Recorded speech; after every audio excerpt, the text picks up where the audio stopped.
오늘은 예수님께서 예루살렘을 입성하신 종료주일이면서도 또한 본격적으로 고난의 길을 걸어가시는 순환주일이기도 합니다.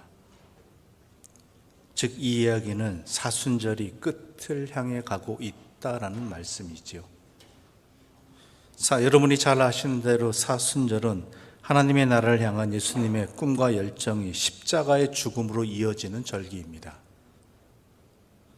그 길을 아시면서도 묵묵히 하나님의 뜻에 순종하시는 예수님의 모습을 보면서 신앙인으로서 우리는 무엇을 바라고 어디에 있는지를 돌아보게 되는 절기입니다. 그런데 사순절은 당황스럽고 부조리한 절기입니다. 예수님이 세상에 지셨습니다. 세상이 예수님을 이긴 것입니다. 하나님이 사람들에게 지시고 사람들이 하나님을 이긴 것입니다. 예수님의 말씀과 삶이 무력해지고 세상의 말과 삶이 위력을 발하는 시간입니다. 하나님의 뜻과 나라가 외면당하고 사람들의 뜻과 나라가 당연해지는 그러한 아이러니한 시기입니다. 예수님은 유대 종교 지도자들의 모함으로 인해 빌라도의 법정에 서게 되었습니다. 이들은 앞선 사내들인 공의의 자기들의 재판을 통해서 예수님을 신성모독을 한 죄인으로 규정하고 사형에 처하기로 결의했습니다. 그런데 그 당시 이들에게는 사형 집행권이 없었습니다. 그래서 그들은 로마의 빌라도 총독에게 끌고 가서 정치적인 재판을 통해서 예수님을 사형시키고자 했던 것입니다. 그들이 빌라도에게 내세운 예수님의 죄목은 세 가지였습니다. 첫 번째는 백성을 미혹했다. 두 번째는 로마 황제 가이사에게 바치는 세금을 금했다. 세 번째는 자칭 왕이라고 말했다는 것입니다. 그런데 당시 로마 제국은 식민지의 종교적인 문제에는 심각하게 관여하지 않았습니다. 그저 이러한 것들이 걸릴 때에는 매를 몇 대 때리고 그리고 끝내는 경우들이 종종 있었죠. 때문에 유대 종교 지도자들은 로마가 심각하게 여길 만한 죄목을 만들기로 했는데 그것이 바로 예수님을 로마의 반역자로 몰아가는 것이었습니다. 그래서 백성을 미혹했다. 또한 가이사에게 세금을 바치지 못하게 했다. 유일한 황제인 로마 황제가 세상의 왕이 아니라 자신이 왕이라고 말했다라고 이렇게 모함한 것이지요. 그런데 이 죄목들을 살펴보면 예수님과 전혀 무관한 것이었습니다. 빌라도 또한 조사를 했습니다. 그런데 예수님에게 딱히 반란죄라고 할 혐의를 발견하지 못했지요. 그래서 그는 예수님의 무죄를 선언했습니다. 그래서 빌라도가 예수님을 석방할 의향을 보이자 무리들이 거센 반발을 합니다. 그리해서는 아니 된다라고 주장하기 시작하죠. 그런데 이때 빌라도의 입장이 매우 난처한 상황이었습니다. 왜냐하면 유대 역사학자 요세푸스에 의하면 빌라도가 총독이 된 이후에 유대 지역에서 커다란 두 가지 실수를 범했다고 합니다. 그래서 백성들에게 책잡혀 있었죠. 그래서 한 번 더 실정하게 되면은 그 지역의 백성들이 로마 황제 가이사에게 탄원을 하게 되고 그렇게 되면 총독 빌라도는 그 자리를 잃게 될 위기 상황이었다고 합니다. 그러니 예수님을 석방하는 것에 반발하는 이 무리들의 거센 반발이 빌라도로서는 참 난처한 상황이었죠. 그런데 이때 빌라도는 한 가지 사실을 듣게 됩니다. 예수님이 갈릴리 출신이라는 것입니다. 그러자 빌라도는 반색을 합니다. 왜냐하면 갈릴리는 자기 관할 지역이 아니었기 때문입니다. 당시 갈릴리를 다스리던 사람은 분봉왕이었던 헤롯이셨습니다. 그래서 그는 갈릴리를 관할하는 분봉왕 헤롯에게 이 문제를 넘겨버리겠다고 생각을 하였고 헤롯에게 예수님을 이송했죠. 헤롯은 예수님을 보고 심히 기뻐했습니다. 왜 기뻐했냐면은 그에게 들려진 예수님의 놀라운 이적에 관한 이야기들 때문이었죠. 예수님이 이러한 놀라운 이적을 베풀었다, 저런 놀라운 일들을 행했다라는 것이었습니다. 왜냐하면 당시 왕궁에는 왕을 기쁘게 하는 여러 가지 제주꾼들이 있었는데 소문에는 예수님이 이러한 제주꾼의 이야기들보다 더 재밌고 신기하게 여겨졌던 것이죠. 그래서 헤롯은 자기의 재미와 호기심을 위해서 예수님 보기를 원했던 것이었습니다. 그런데 예수님은 그의 기대를 채워주지 않았습니다. 예수님은 헤롯의 어떠한 말에도 대답하지 않으셨습니다.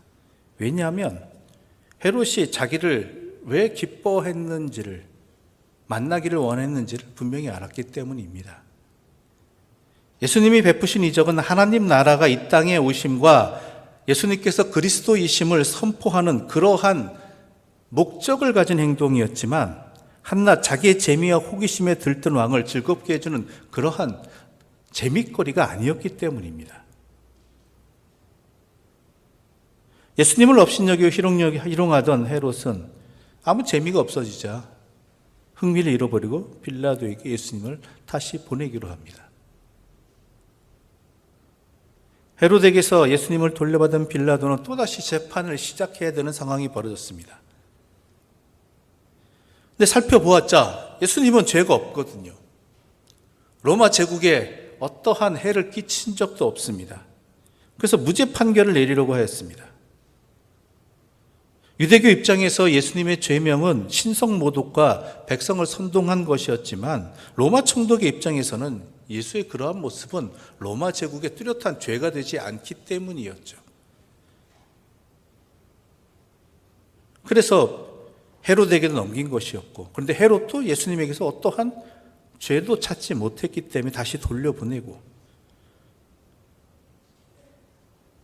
그러자 빌라도는 예수님에게 죽일 죄가 없다, 즉 사형에 해당되는 죄목이 없다라고 이야기하지만 유대 지도자들과 백성들의 원성을 두려워한 나머지 타협점을 생각합니다. 뭐라고 하느냐? 죽일 일은 없고 몇 대 때려서 놓겠노라. 몇 대 때리고 내보내겠노라. 그 정도 죄밖에 안 된다. 아무리 해봤자. 그리고 또 한 가지 제안을 합니다. 정 안 된다면은, 명절이 되면은 죄수들 가운데 한 명을 풀어넣는, 당신들의 관심이 있지 않느냐, 자유를 주는 특사 같은 것이죠. 그리고 이 사람을 내가 풀어주겠노라, 이런 식으로 이야기하자 백성들이 일제히 소리 질러서 말합니다.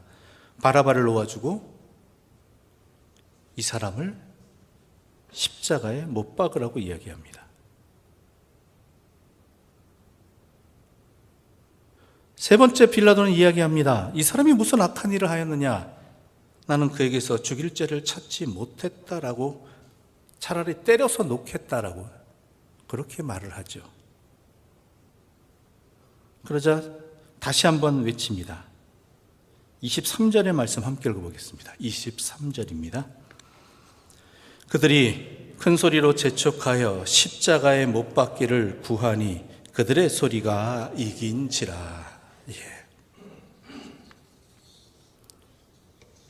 누가는 일어난 일을 이렇게 증언합니다. 그들의 소리가 이겼다. 그들의 소리가 이겼다. 대세와 주류와 다수와 여론이 예수님과 예수님 안에 나타난 하나님 나라를 무력하게 했다는 뜻입니다. 이것이 누가가 증언하는 사순절에 일어난 일의 민낯입니다. 예수님에게 호의적인 사람들마저 예수님에게서 멀어졌습니다. 예수님은 십자가를 향해 나아가시는데 세상은 그에게서 멀어졌고 그를 모함했고, 또한 예수님을 찾던 사람들마저 예수님께 실망하여 떠나갔다라는 것입니다. 이것이 사순절입니다. 심지어 예수님이 선택하신 12 제자들마저 예수님을 배신하거나 부인하거나 외면했다라는 것입니다. 사람들의 소리는 점점 더 크고 세지고 예수님의 길은 점점 더 좁고 외로워졌다라는 것입니다. 해마다 반복되어지는 이 사순절은요, 그때의 일이 지금도 일어나고 있음을 보여주고 있는 것입니다.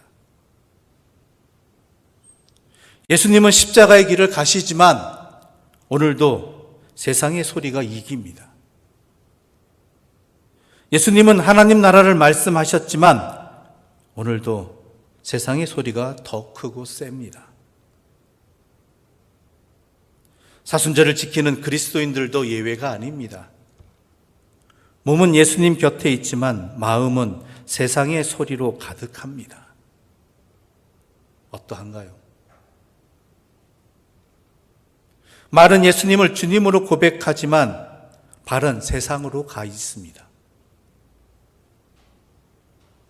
번번이 십자가의 길을 피합니다.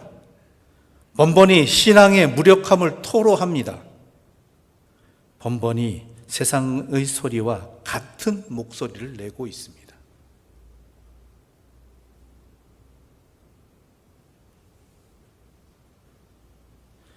사순절에 2000여 년 전 사순절에 벌어졌던 그 세상의 모습과 예수님의 모습이 오늘 이 땅에도 벌어지고 있고 나도 그 자리에 그 소리를 내고 있다라는 것이죠.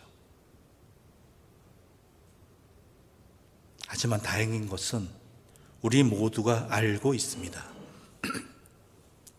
사순절은 끝이 아니다라는 것입니다.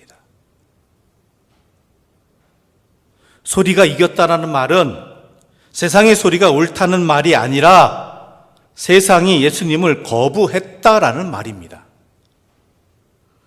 세상의 소리가 이겼다라는 말은 소리가 정의이고 진리라는 말이 아니라 세상의 소리가 정의와 진리를 거슬렀다는 말입니다.